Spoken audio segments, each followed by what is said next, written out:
આખા દેશમાં ઘણા બધા નેતાઓ એમણે વર્ષો સુધી કામ કર્યું હશે, લોકપ્રિયતા પણ મેળવી હશે, પરંતુ એક નિર્વિવાદ, એક અજાત શત્રુ, દરેક પાર્ટીમાં એમના સમર્થકો, એવું એક વ્યક્તિત્વ એટલે અટલ બિહારી વાજપેયીજી.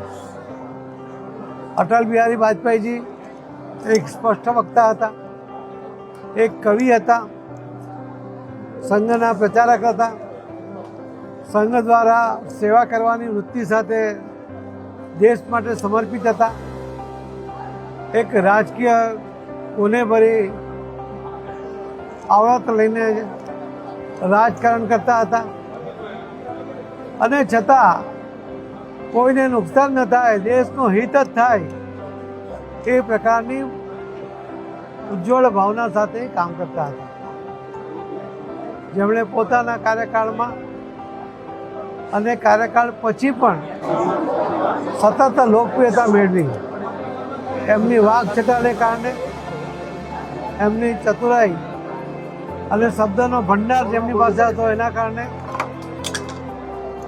એમણે આખા દેશ અને દુનિયામાં લોકપ્રિયતા મેળવી હતી. કોંગ્રેસના શાસનમાં જ્યારે દેશ માટેની રજૂઆત કરવાની વાત આવી ત્યારે પહેલી વાર કોંગ્રેસના પ્રધાનમંત્રી શ્રી નરસિંહ રાવજીએ વિરોધ પક્ષના નેતા અટલ બિહારી વાજપેયીજી ઉપર ભરોસો કરીને એમને એનું નેતૃત્વ સોંપ્યું, જે કામ પણ અટલજીએ સફળતાપૂર્વક પૂર્ણ કર્યું હતું. કારગિલ યુદ્ધ હોય એમાં પણ દુશ્મનોને પછાડવા કારગિલ યુદ્ધ જીતવું એ પણ એમના સમયમાં થયું હતું. જે રીતે એમના વિશ્વાસને ઠેસ પહોંચાડ્યું તેના કારણે દુઃખી પણ હતા, પરંતુ મક્કમ નિર્ણય લીધી વખતે પણ એમણે પાછી પાની કરી નથી. અણુ પરીક્ષણ વખતે પણ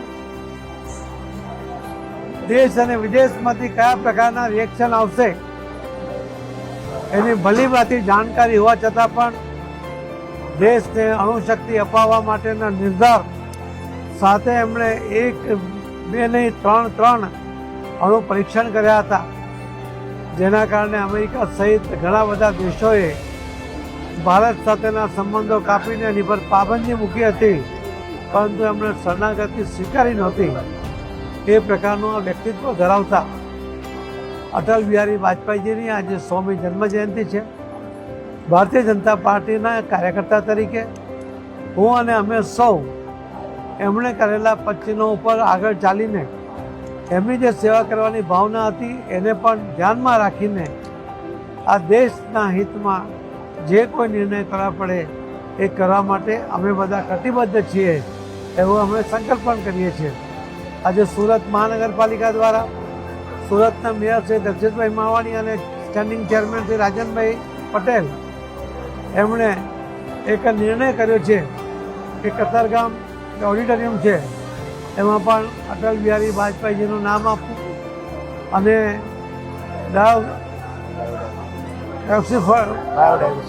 બાયોડાયવર્સિટી પાર્ક એને પણ અટલજીનું નામ આપવા માટેનો નિર્ણય મહાનગરપાલિકા દ્વારા કરવામાં આવ્યો છે. હું એ બંનેને આવકારું છું.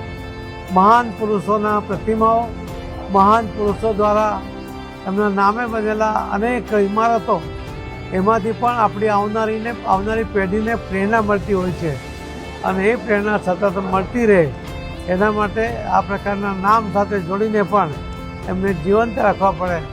અટલજી એ દરેકના મનમાં જીવંત છે, એમણે કરેલા કામોને કારણે જીવંત છે. એમને વ્યક્તિત્વ, એમનો સ્વભાવ, એમની વાણી એના કારણે પણ એ લોકોના મનમાં આજે પણ જીવંત છે.